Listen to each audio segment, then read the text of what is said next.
वे अपने ही वचन के कारण ठोकर खाकर गिर पड़ेंगे। जितने उन पर दृष्टि करेंगे वे सब अपने अपने सिर हिलाएंगे। तब सारे लोग डर जाएंगे और परमेश्वर के कामों का बखान करेंगे और उसके कार्यक्रम को भली भांति समझेंगे।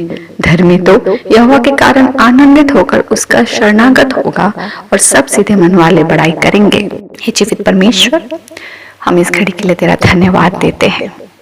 परमेश्वर, हम धन्यवाद देते हैं जो कि जिस वचन को और वचन के बीज को और जिस परमेश्वर रेवलेशन को तो हमारे जीवन में प्रकाशित करता है कि हम सही चीज को सही जगह पर अपने जीवन में लागू कर पाए, हम इन सभी बातों के लिए तेरा धन्यवाद देते हैं। वे अपने ही वचनों के कारण ठोकर खाकर गिर पड़ेंगे। जितने उन पर दृष्टि करेंगे वे सब अपने अपने सिर हिलाएंगे। परमेश्वर न्याय परमेश्वर है।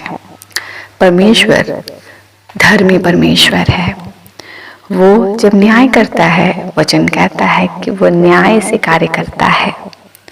परमेश्वर राइचियसनेस तुझसे ही आता है और हम परमेश्वर की धार्मिकता के भाग को अपने जीवन में प्रभु यीशु मसीह के साझा किए जाने से देख पाते हैं।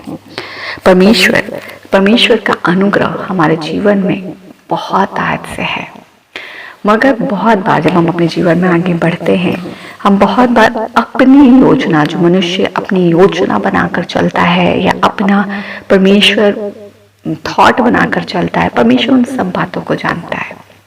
हम बहुत बार लोगों के लिए अपने थॉट को मेजर कर लेते हैं। हम लोगों को अपने थॉट के अनुसार मेजर करके उनको नाप लेते हैं।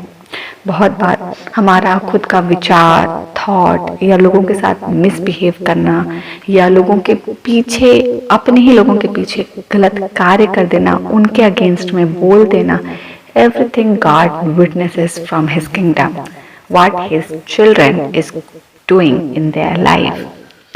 और इसीलिए हमें बहुत ज़रूरी है कि हम परमेश्वर के वचनों पर चलें। जब हम अपने ओवर कॉन्फिडेंस और अपने ओवर थॉट में किसी बात को किसी के लिए बोल देते हैं, हो सकता है कि हमारा खुद का वचन हमें ठोकर खाकर गिरा दे। हम सामने वाले से जल्दी खा के बोल दे कि हम तुमसे ज़्यादा बड़ा कार्य करके दिखाएंगे या हम तुमसे ज़्यादा ग्रो करके दिखाएंगे, तुमसे ज़्यादा उन्नत होकर दिखाएंगे। जेलसी की भावना में या कंपटीशन की भावना में हमारे मुख से निकला हुआ वचन हमें खुद ठोकर खिला कर गिरा सकता है। हमारे वचन में तब तक जीवन नहीं है जब तक हमने प्रभु यीशु मसीह को पूर्ण रीति से अपने जीवन में और उसकी बातों में से बोलना नहीं सीखा है। हमारे वचनों में, हमारी बातों में प्रभु यीशु मसीह की सहभागिता का होना बहुत ज़रूरी है।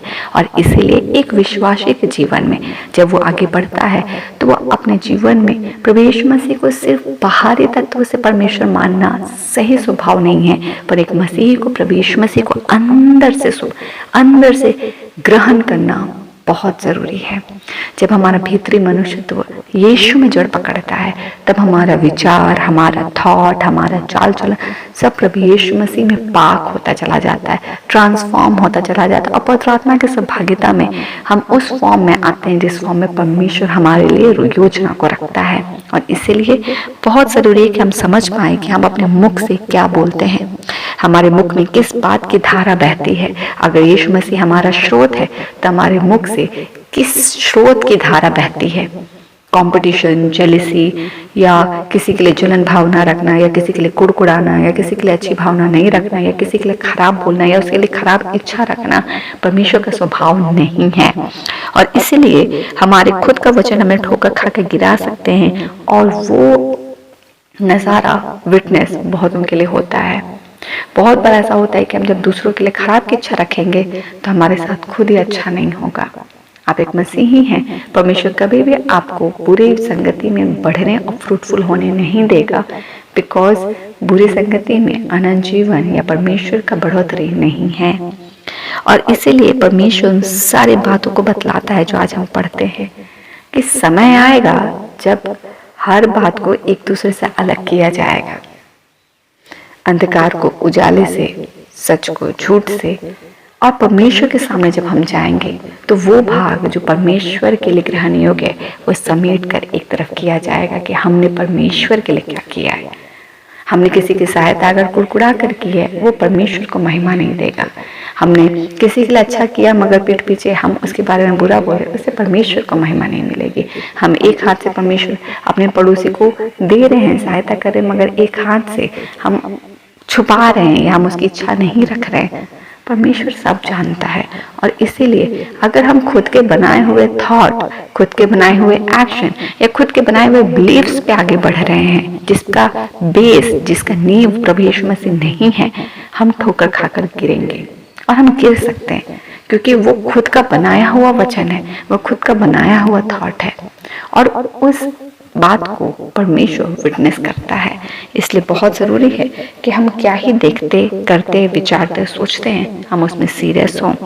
क्योंकि अंत में जब कहता है धर्मी तो यहोवा के कारण आनंदित होकर उसका शरणागत होगा और सब सीधे मन वाले बड़ाई करेंगे। When you are following Jesus Christ completely, people gonna witness how the God is blessing you abundantly. परमेश्वर के लिए जब आप चलते हैं, परमेश्वर के लिए आप भय रखते हैं और परमेश्वर के रास्ते पे आप चलते हैं, उसकी योजना आपके जीवन से पूरी होती है। आपके जीवन के आशीष सिर्फ आपके लिए नहीं, बाकियों के लिए भी परमेश्वर वो गवाही का कारण बनती है कि परमेश्वर अपने धर्मियों को कभी भी अकेला या निहत्ता नहीं छोड़ता है। वो उसे तृप्त भी करता है और उसके मुख को भले वस्तुओं से, चिकनी वस्तुओं से भर कर उसे तृप्त करना जानता है। परमेश्वर को इन सभी बातों से महिमा मिले। हमारा परमेश्वर पर हियाव रखना, भय रखना और उसके धार्मिकता के मार्ग पर चलना कभी भी हमारे जीवन के लिए व्यर्थ का कारण नहीं है।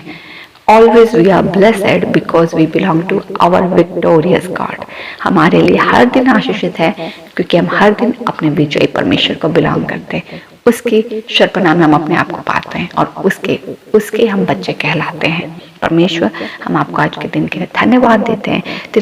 तेरे डिसिप्लिन, तेरे टीचिंग के लिए हम तेरा धन्यवाद देते हैं। परमेश्वर, हम तेरी स्तुति, तेरी प्रशंसा करते हैं। इस घड़ी आइए हम प्रार्थना करें और हम प्रार्थना करते हैं मेरे परमेश्वर कि जब तू हमें लर्निंग्स को देता है, जब तू हमें सिखाता है, जब तू हमें बढ़ाता है, तुम उस परिपक्वता के भाग में आगे बढ़े जिस भाग में तू हमें फ्रूटफुल करता है। हम उस ओर अभिमुख हो जिस ओर परमेश्वर तू हमें फोकस कराता है। हम सभी बातों के लिए तेरा धन्यवाद देते हैं। आज के दिन के लिए हम तेरा धन्यवाद देते हैं। आने जाने में तेरी सुरक्षा को मांगते हैं, हर एक के जीवन में तेरे दखल को मांगते हैं। कंफ्यूजन हटा देते हैं हम यीशु के नाम से और तेरे क्लैरिटी के साथ abundance of full vision in Christ मांग लेते हैं कि कोई कंफ्यूजन और पर्दा ना हो, पर पूरे क्लैरिटी के साथ जीवन में आपकी अगुवाई हो और हर कोई आशीषित होने को पाए। हम सुरक्षित घर से जाएं, सुरक्षित लौटे और जीवन के गवान से आपकी महिमा हो। स्तुति प्रशंसा का भेंट चढ़ाते हैं, आपको धन्य कहते हैं और इन सभी प्रार्थना को मांगते पिता का अनुग्रह सुनिए, स्वर्ग राज्य में ग्रहण कीजिए यीशु के नाम से, आमीन।